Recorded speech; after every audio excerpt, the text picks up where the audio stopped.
कि 82 लोकसभा की सीटें ऐसी हैं जहां पर मुसलमानों की आबादी दलित आबादी से ज़्यादा है, लेकिन उनको रिज़र्व कर दिया गया है। इसका क्या मतलब है? मैं ये बात आज नहीं कह रहा। इसका मतलब क्या है? इसका मतलब एक नहीं दो है। It is not a case of denying Muslims their right to be in the parliament. उद्देश्य एक दूसरा भी है कि दलितों में कोई जेन्युइन लीडरशिप क्रिएट ना हो जो अपने वोटों के बलबूतों के ऊपर पार्लियामेंट में पहुंचे। आपने काम कर दिया कि उन सीटों को जनरल करने। 82 सीटें मैं नहीं कह रहा, सशर्त कमेटी ने भी कहा है, चिन्हित की हैं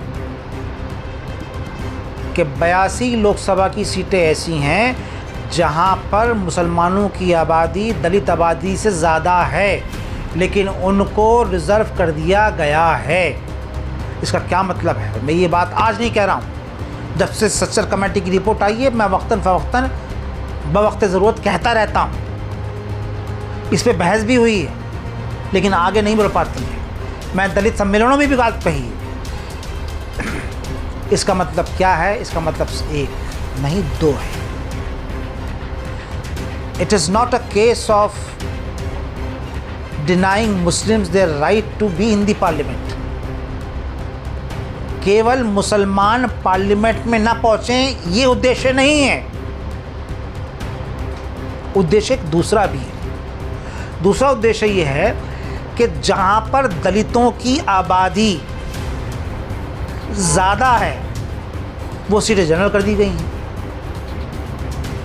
अगर दलित आबादी 12% है, मुसलमान आबादी 40% है तो रिज़र्व सीट हो गई है।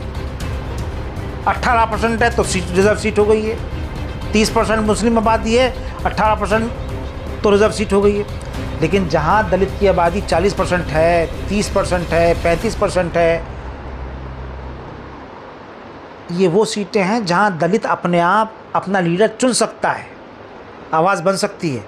तो इसकी दो धारी तलवार है ये। आपने ये कानूनी तौर के ऊपर तय कर दिया कि डिलिमिटेशन के बाद कोई भी उसकी अपील कोर्ट में नहीं हो सकती, है ना कानून, नंबर एक। नंबर दो, आपने डिलिमिटेशन करके मुसलमानों को पार्लियामेंट में ना रोकें, इसकी आपने जो है वो उसका पूरा आपने प्रोग्राम रख दिया, बना दिया, रूपरेखा बना दी, तैयार कर दी और उसको ऊपर अमल कर दिया। आखिरी बात ये कि दलितों में कोई जेन्युइन लीडरशिप क्रिएट ना हो जो अपने वोटों के बलबूतों के ऊपर पार्लियामेंट में पहुंचे। आपने एक काम कर दिया कि उन सीटों को जनरल कर दिया ना। 75 साल के इतिहास में, 75 नहीं 72 साल तो इतिहास हो ही गया चुनाव का। 72 साल के इतिहास में शायद 3 या 4 दफ़ा ऐसा हुआ है जब नॉन रिज़र्व सीट से दलित चुना गया है। जैसे कुछ हैं सीटें, मुझे मालूम नहीं, मतलब याद नहीं है, मेरे पास लिखी हुई वो 3 या 4 बार ऐसा हुआ है।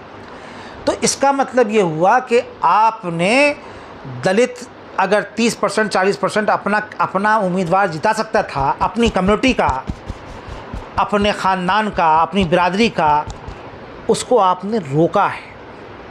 कुछ वो सीटें बता सकते हैं आप जहाँ पर दलित ज़्यादा हैं और उनको जनरल रखा गया है? वो तो सामने मैं लिस्ट देख के बताऊंगा, इस वक्त तो फिलहाल याद नहीं है, लेकिन 82 सीटें जो हैं वो तो आप सशर्त कमेटी में देख लीजिए। आप उठा के देखिए सेंसस की, दलितों की पॉपुलेशन तो होती है ना, सेंसस की रिपोर्ट देख लीजिए आप, उसके हिसाब से मतलब पता चल जाएगी। हर डिस्ट्रिक्ट की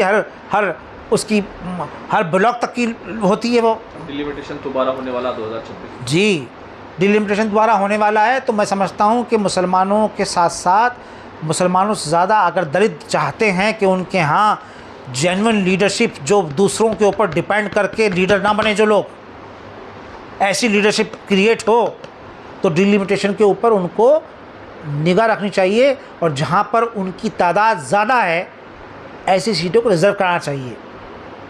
ये बहुत ज़रूरी है, ये मेरा अपना कहना है।